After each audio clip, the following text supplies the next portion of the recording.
وَإِذَا سَأَلَكَ عِبَادِي عَنِّي فَإِنِّي قَرِيبٌ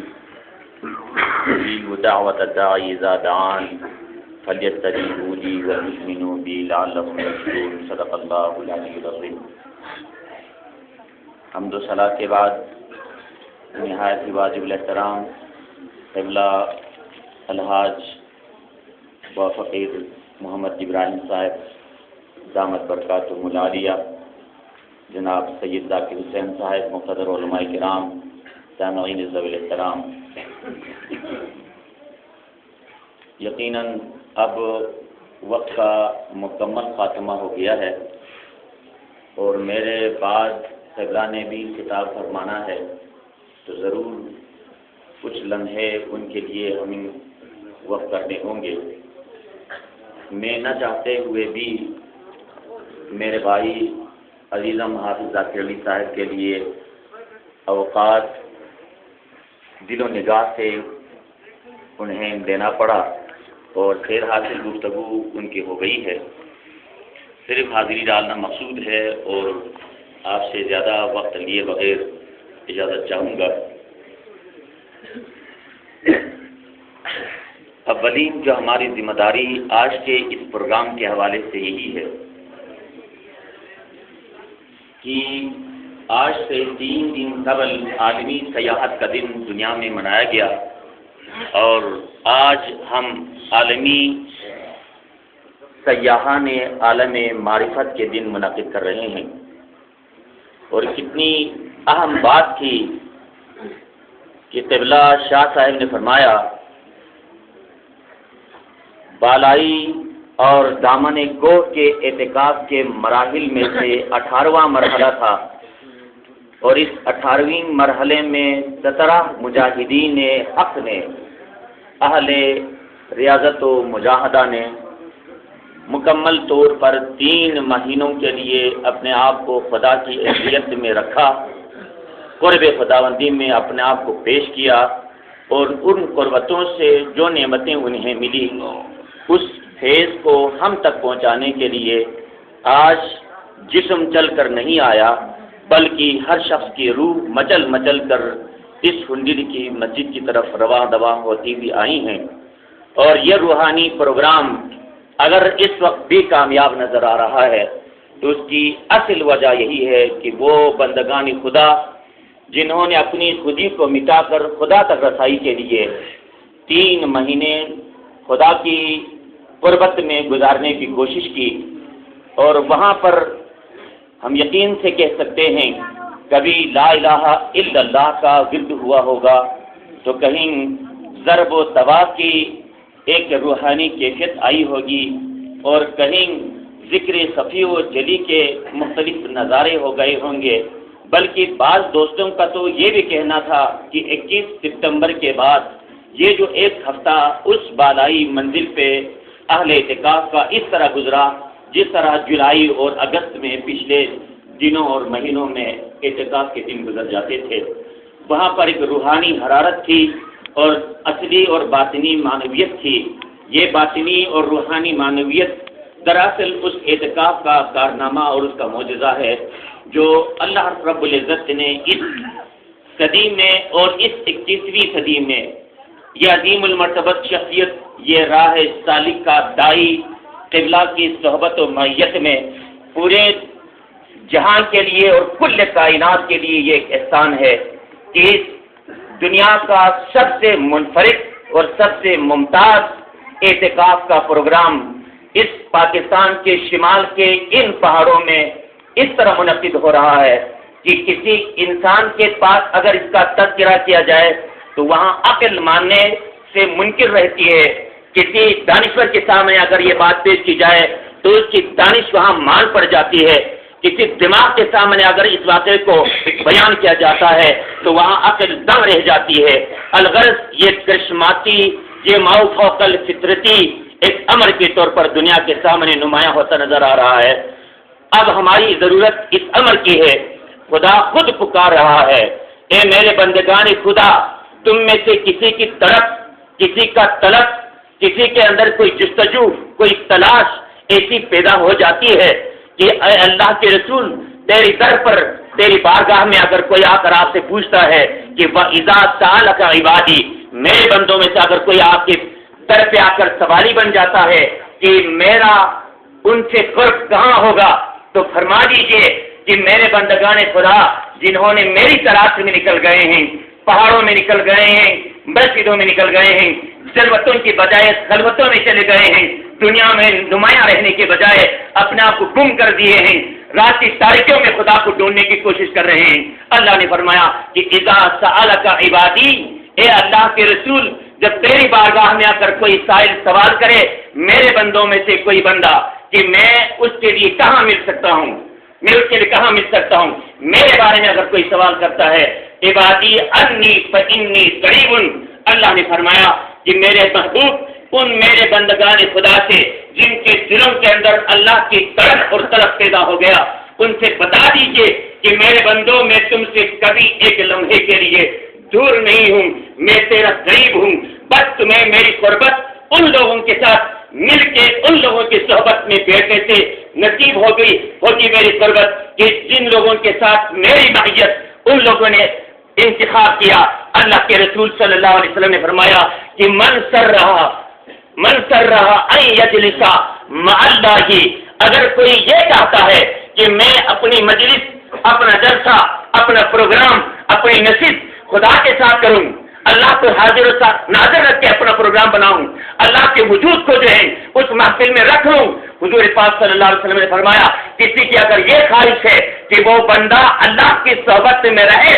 اللہ کی معیشت میں رہے، اللہ کی محفل میں رہے، اللہ کے جلسے میں رہے، تو فرمایا کہ جو یہ چاہتا ہے تو انہیں چاہیے کہ فلیجلس مع اہل التصوف، کہ جو اہل تصوف کے ساتھ اپنی معیت کو لگائیں، اب اہل تصوف کے ساتھ وہ اپنا اٹھنا بیٹھنا کریں، تو سمجھ لیجیے گا کہ انہیں اللہ کی قربت مل گئی ہے۔ یہ قرب خداوندی کے لیے یہ بندگان خدا کے اس اعتکاف کے ذریعے سے جو تحریک شروع ہو گئی ہے، اب الحمدللہ والمنہ اس صدی کے اندر ایک عظیم روحانی انقلاب کے طور پر یہ نمایاں ہوتا جا رہا ہے۔ حضرت میر سید محمد نور بخش نور اللہ مقصدہ آل اللہ مقامہ نے مجاہدے کے اندر ایک غزات نام کے ایک اصطلاح کا تذکرہ کیا کہ جہاں اہل ثروت نے اپنا مال نچھاور کرنا ہو تو صدقات جاریات کے ذکر میں ضمن میں آپ نے فرمایا کہ کسی پل کی تعمیر کے لیے یا خانقاہ و مساجد کی تعمیر کے لیے یا غزات پر خرچ کریں، اور غزات کی جب بات آئی تو غزات کو دو کیٹیگریز میں، دو نوع میں تقسیم فرمایا، اور فرمایا کہ الغزات السوریہ والغزات المانویہ، کہ غزات سے ایک تو وہ غازیان دین حق ہیں جو ظاہری طور پر اپنی جان کی پرواہ کیے بغیر کفار و مشرکین سے لڑتے ہیں، فرمایا الذین یحاربون الکفار والمشرکین، جو مشرکین اور کفار کے ساتھ الجھتے ہیں وہ غزات ظاہری ہیں، اور غزات مانوی الغزات المانوی وہم یحاربون النفس والشیطان، جو نفس اور شیطان کے ساتھ برسر پیکار رہتا ہے وہ غزات مانوی ہیں۔ اہل ثروت کو دعوت دی جاتی ہے کہ اگر کسی نے مال نچھاور کرنا ہے اور صدقات جاریات میں اپنی عطیات اور چندجات کو بیچنا ہے تو بتایا جاتا ہے کہ ان اہل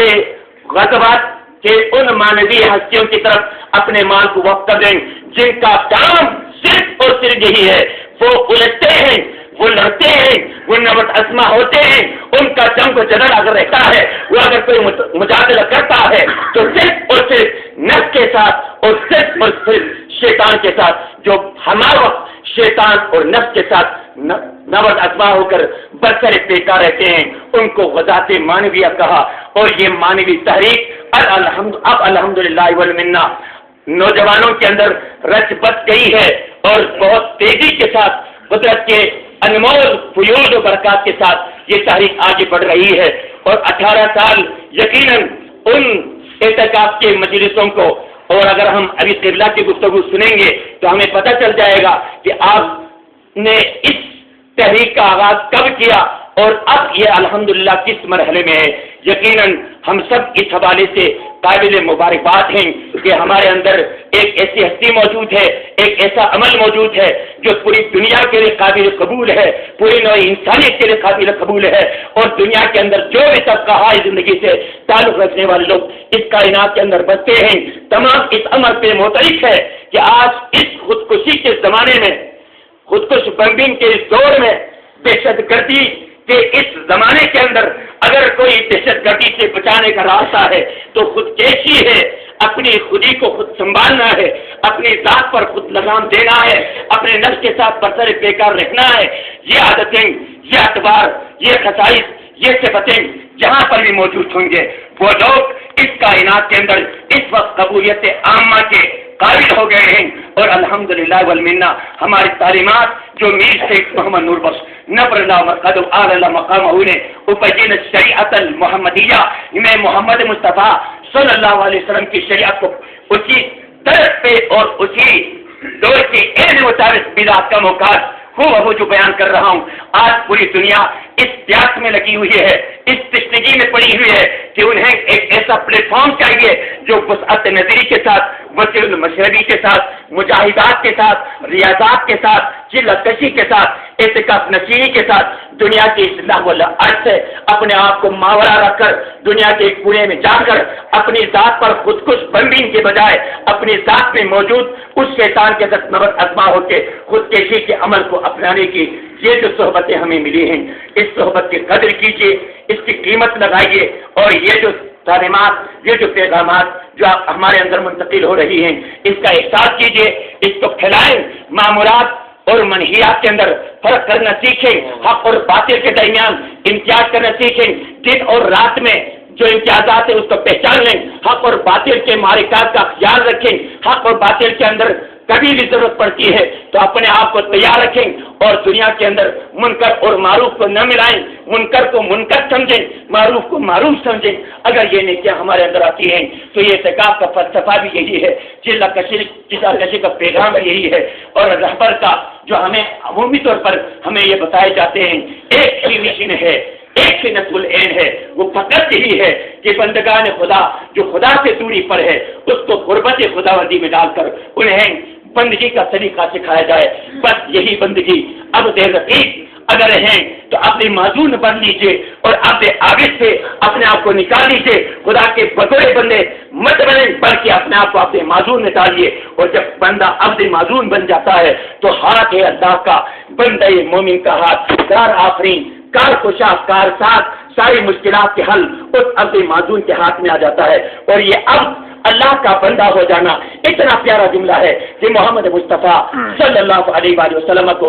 جب معراج میں بلایا گیا تو تمام القاب جو ایک دم 100 پر مشتمل تھا، تمام القاب سے ماورا کر کے مصطفیٰ کو جب بلایا جا رہا تھا تو محمد مصطفیٰ صلی اللہ علیہ وسلم کے لیے جو عہد کا استعمال ہوا اللہ کے لیے اتنا پیارا اور اتنا مناسب اور انتہائی عزیز انعام کہ جب اللہ کی بارگاہ میں مصطفیٰ پہنچ گئے تو مصطفیٰ صلی اللہ علیہ وسلم سے پوچھا جاتا ہے کہ میرا محبوب میرے لیے کیا لے کر آیا، تو خدا کے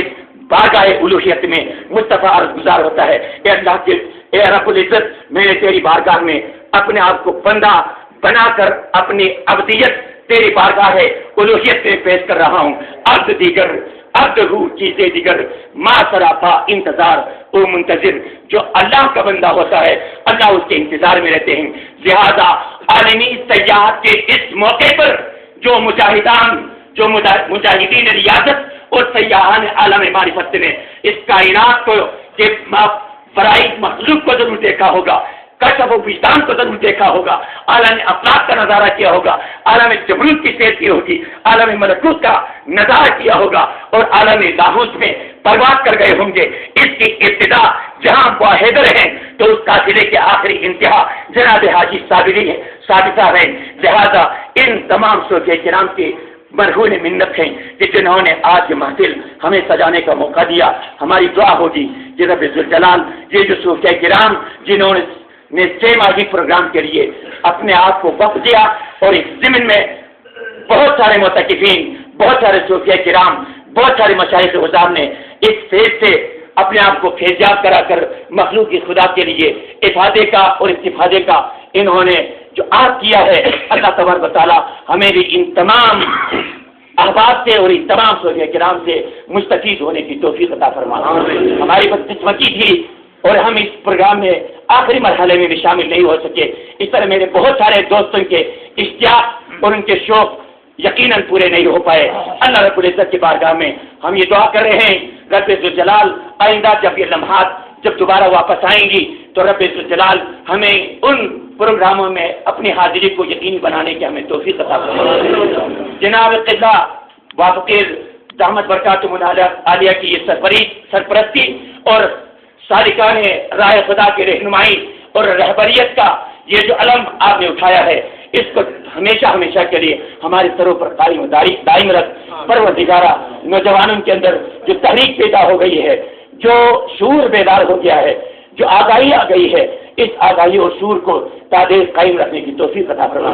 خواتین حضرات کا ایک بہت بڑا جمع ذخیر، ایک بڑی تعداد رات کی اس آخری پہر میں بھی یہاں دعائیں سننے کے لیے، بات سننے کے لیے، تقریر سننے کے لیے یہاں موجود ہے۔ اے اللہ ان تمام کے حق میں ہماری دعاؤں کو قبول فرما۔ وما علینا الا البلاغ المبین۔